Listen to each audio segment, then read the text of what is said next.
Hello everybody and welcome back to Advanced Maths. Today we're looking at similar shapes and we're looking at the lengths of similar shapes. So here's a triangle and I can show you a bigger version of this triangle like this. This bigger version of the triangle has lengths that are twice as long as the smaller triangle. Because each length is the same multiple of the smaller triangle, we can say these triangles are similar.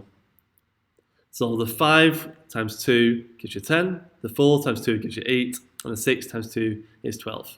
Because you're multiplying by the same thing every time, these are definitely similar triangles. I've got another example here of this L shape, and this L shape has a similar shape like this.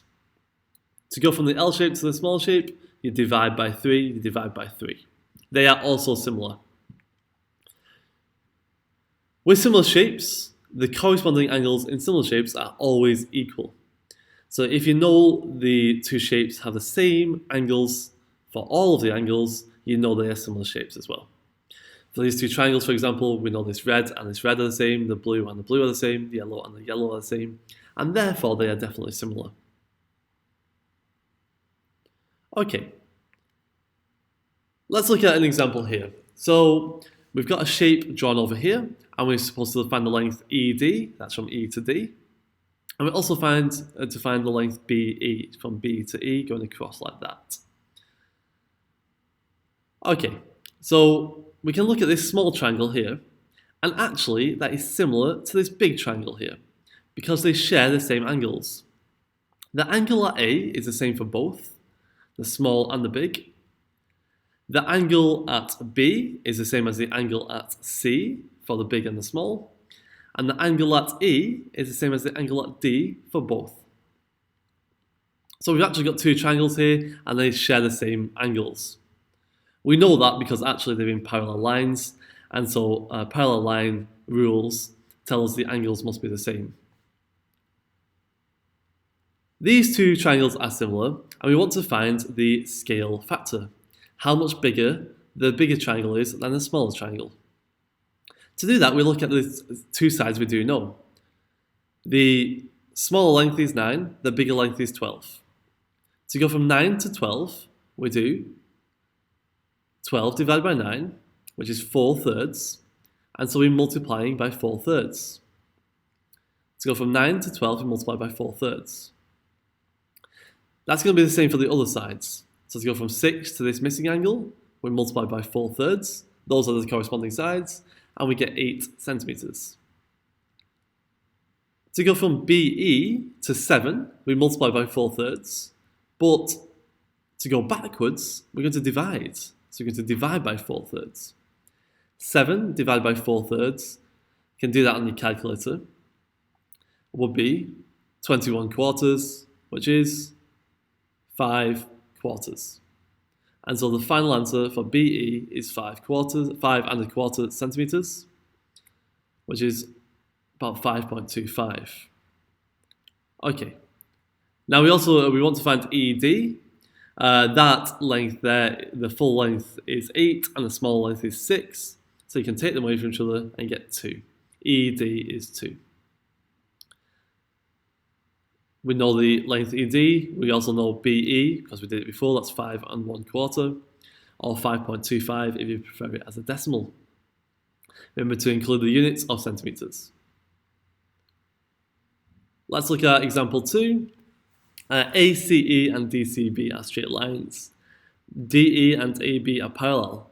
Work out the length of AE, work out the perimeter of triangle ACB. Okay, the fact that these two lines are parallel is important because it will tell us something about the matching angles.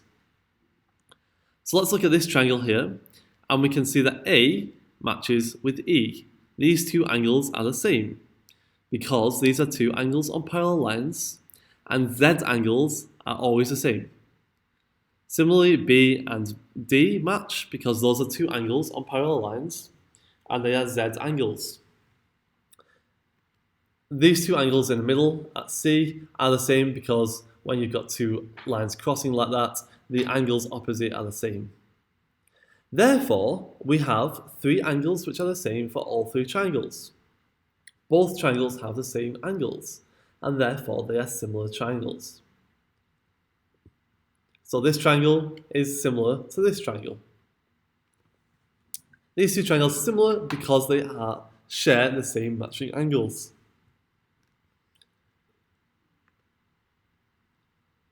Now, we have a smaller triangle and we have a bigger triangle, and these two sides match.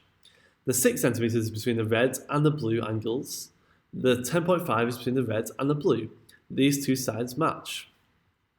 To go from 6 to 10.5, we need to find the multiplier. So we divide. 10.5 divided by 6 is 1.75, and so the multiplier is 1.75. To go from the small to the big, you times by 1.75. We can do that again. 5 times 1.75 will give us 8.75. You can do that on your calculator. And then to go from 14 to the missing side down here, that's going from the big to the small, so we need to divide. 14 divided by 1.75 will give you 8 centimeters. We have filled in all the missing sides now. We can find the size we want. Work out the length of AE. So AE is from A all the way to E. That will be 5 plus 8.7, which is 13.75 centimeters. Now we can work out the perimeter of ACB. ACB as a triangle, and we're just going to add up all the sides. 5 plus 6 plus 8 will give us 19 centimeters, and that is the final answer. Okay. You might want to rewatch the video a few times so you really understand how to do each question, but if you're ready, you've got some practice questions to try here. These are similar shapes, you just have to see which sides are matching, and you need to do some dividing to find out the scale factor. Okay, so pause the video now and see how well you can do. I reckon this will take about 10 minutes to complete. Pause the video, and when you're ready, I'll reveal the answers in 3, 2, 1. Okay, did you get it correct? Let me know in the comments. Thank you for watching today's video from Advanced Maths. Remember, we have plenty more videos coming every week, so remember to like and subscribe so you don't miss any future videos. Thank you for watching, and good luck in your exams.